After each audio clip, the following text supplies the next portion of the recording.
In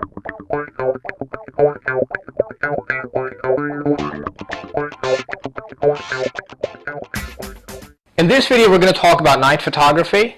We're going to go over some of the settings that you can use. We're going to go over focusing, metering, and towards the end we'll look at some of the sample pictures that are posted by you guys, pictures that were taken at night. Alright, so night photography is, in my opinion, pretty simple. The reason why is because out of the three elements of your exposure, you can pick two. You can get a pretty good idea of what you're going to use in advance. Okay, so things that you are going to need to do night photography, one thing is a must, is a tripod. And the reason why you need a tripod is because at night you don't have enough light. So you have to put your camera on a tripod and slow down your shutter speed. When the shutter speed is slow, it basically collects light. But while the shutter is open, if the camera moves, the picture is going to be blurry. So that's why you have to have a tripod. I would highly recommend that you get a cable release as well, and I'll explain why this. To me, it's a must. I don't want to say it's optional, because if you have to do more than 30-second exposure, you can't do it without the shutter release, cable release. All right, so let's go over the settings real quick. You want to use low ISO. The reason why you want to use low ISO is because your camera is on a tripod and you can open up your shutter for a longer period of time. So instead of increasing your shutter speed, increasing your ISO to get to a minimum shutter speed, you can just drop it and let the shutter speed just drag. Alright, so low ISO, somewhere in between 100 and 400. If you're not too sure, go with 200. Aperture. Aperture is one thing that we know, because if you're doing night photography, most likely you're doing like a cityscape, you know, or it could even be a seascape. Something that is basically, that requires wide angle, something that requires greater depth of field. So in a case like that, you want to pick an aperture somewhere between f9 and f11, f13. You don't want to go beyond that, because your pictures are going to get softer. You're going to be beyond your optimum sharpness of your lens. So stay between f9 and f13, I would say. f11 is a good number. So these two things we know, low ISO and aperture of somewhere between f9 and f13. The only thing that is left is your shutter speed. All you have to do is pick a shutter speed, you know, 2 seconds, 3 seconds, 5 seconds, 10 seconds, doesn't matter. Pick the shutter speed and take a shot and look at it, okay? You don't want to shoot this in aperture mode. You want to shoot this in manual mode, because you're not following the light meter in this. The reason why you're not following the light meter is because you have to basically, look, when the light meter gets tricked, how do we know the light meter got tricked? It's our eyes, you know? So you have to trust your eyes.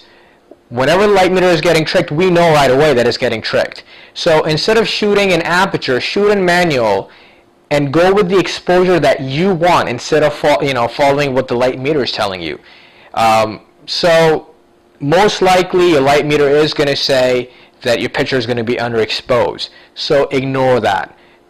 Pick a shutter speed, 5 seconds, let's say. So you pick a 5-second shutter speed, you take a picture, look at the picture. If it's dark, that means you need to open your shutter for a longer period of time. So instead of 5 seconds, you can do 10 seconds. If at 10 seconds, let's say that's your first attempt, let's say. You set at 10 seconds, and if it's too bright, you know that you need to reduce the time frame. So instead of 10 seconds, you can drop that to 5 seconds or 6 seconds. So all you have to do is play with it. You know, you can start off with, and I'm just throwing these numbers, you know, you could actually start off with 15 seconds and see how it is. Sometimes at 15 it's going to be dark. Maybe you need to bump it up to 30 seconds. So as far as picking up the setting, it's pretty simple. Metering, again, you have to ignore the light meter. You're trusting your eyes. Shoot in manual mode and look at the exposure. And don't settle for just one type of exposure. Try multiple shots. Even if you feel that at 30 seconds it's really great, you got that shot already. Take another shot at maybe 40 seconds. Again, for you to do anything beyond 30 seconds, you have to have a cable release. So make sure you get this. Original Nikon, Canon ones, they go for 20-25 bucks, but they do sell knockoffs on eBay for like $3, $4. I'm gonna try one and see how it works. If it's any good, then I'll probably end up doing a review for it. So yeah, get cable release. It's not that expensive, $3-4 on eBay, and make sure you're using a tripod. Focusing, I'll go outside and quickly just show you exactly where you have to place your focal point. Remember, focal point does two things. A, it focuses. B, it's also reading the light. And that's why I'm saying not to use aperture mode, because where you place that focal point will matter when it comes to metering. But if you're shooting in manual mode, metering is basically, it's irrelevant at that point. So let's watch this video real quick. Alright, so let me explain how focusing works. This is not a pretty site, but it's big enough, wide enough where I could demonstrate how the focusing is going to work. Alright, so people get confused about where to place their the square focal point when they're doing landscape or a cityscape. Look, it's very simple. Whenever you're doing a cityscape or landscape, you're obviously going to use wide angle lens. Whenever you're using wide angle lens, you're automatically going to get greater depth of field, and your camera is going to focus at infinity. As long as you're placing that focal point in between, excuse me, in between the leaves that you see. Now, if you're going to place the focal point on the leaves, that's where it's going to focus, and everything beyond that is going to be blurry. When you're doing cityscape, landscape, seascape, anything like that, obviously you're not going to focus on the leaves, or if there's a pillar or anything like that. You would want to focus in the middle area. That's where your main subject is going to be. Now, you could use the leaves in the frame, for a composition, but still, you would still want to focus in the middle. So as long as you're somewhere in the middle, it doesn't really matter exactly where you place that focal point. Now remember, you're shooting this in manual mode, not in aperture mode, because if you shoot this in aperture mode, it's gonna matter where you place that focal point, because if you place it where the sky is, the clouds, it's gonna give you a totally different reading compared to if you were to place that focal point on the water, which is much darker. Even though it's gonna focus at infinity, but the exposure is going to be totally different. So that's why I make sure that you shoot this in manual mode. Alright, so let me show you when I focus this. I'll show you exactly where the lens is going to focus. Give me a second. Alright,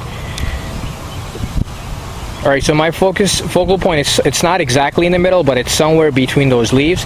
When I focus this, you'll notice that it's going to focus right here, which is your infinity sign. Boom. So every time you focus, as long as you're in the middle in that frame, that's exactly where it's going to focus. Now, if the leaves are not there, and if that's where you place the focal point, it's still going to focus at infinity. Now, remember, once you focus at infinity, make sure that you turn off your autofocus to manual focus. The reason why is because every time you take a picture, if it's on autofocus, the lens is it may try to refocus again, and if there's not enough light, it's gonna start, the lens is gonna start hunting for focus, and it may not land on infinity, and you may end up with blurry pictures. So as soon as you focus and you see that it's on the infinity sign, just turn this off on manual, because you've already composed your shot. And then you could just, whatever aperture you're at, let's say f11, ISO 400, all you have to do is just take multiple shots at different shutter speed and pick the best exposure that you like. All right, so real quick, I just want to show you guys some sample pictures taken by you guys that were posted on the page. Here's one that was taken by Jep Raw. Let me just look at the settings real quick. It's a 62-second exposure, f10 ISO 200. I think it's a beautiful picture. The exposure, everything is spot on. I love the lighting here. Two other colors you see here, red, green. Beautiful picture. Seems like he used adjustment brush here to soften the buildings here. They actually look really great. So that's from Jep. Next one is from Sun Cat. Let me look at the settings real quick. F9 ISO 100. It's a 30-second exposure. Again, guys, composition is a big key. So you don't want to just photograph anything at night. Make sure you have interesting subject. So here, composition is beautiful. You have some skies, you know, buildings, these lightings, and the light trail just looks really beautiful. So great job, Sun. Next picture is from Lindsay Thomas. Again, light trails, beautiful exposure here. Composition is also really nice. Let me look at the settings real quick. All right, F18, 15-second exposure, ISO 100. So you'll notice that, you know, people are using low ISO, and all you have to do is basically mess with your shutter speed. Whatever aperture you're picking, pick a shutter speed, take a shot, and make the adjustment. It's literally that simple. All right, last shot is second last actually. This is from Lokesh Rao. I love the lighting in this. It seems like the green lights here were moving, and that's why you have different shades here. Beautiful, beautiful picture. All right, let's see what the setting is for this. F4, 1.3 second, ISO 300. What I would do differently is instead of F4, I would go anything between F9 and F13. When you do that, you're gonna have to use slightly longer exposure to get the exact same result that you want. Okay, ISO 300 it's fine in my opinion. All right, and the last picture is I took this for my trip to London. I really like the blue tone in this, and this was 15-second exposure or 30, I can't remember. F13, 30-second exposure, ISO 200. So there you go, guys. It's really not that complicated. Just follow these simple steps, and you would be able to take really beautiful pictures at night. If you have any questions, please post them on Facebook or on YouTube, and whenever I get a chance, I'll answer them. Hope all is well, and I'll see you guys soon. All right, so in this video, so you guys can get an idea. I don't know what the hell I'm doing.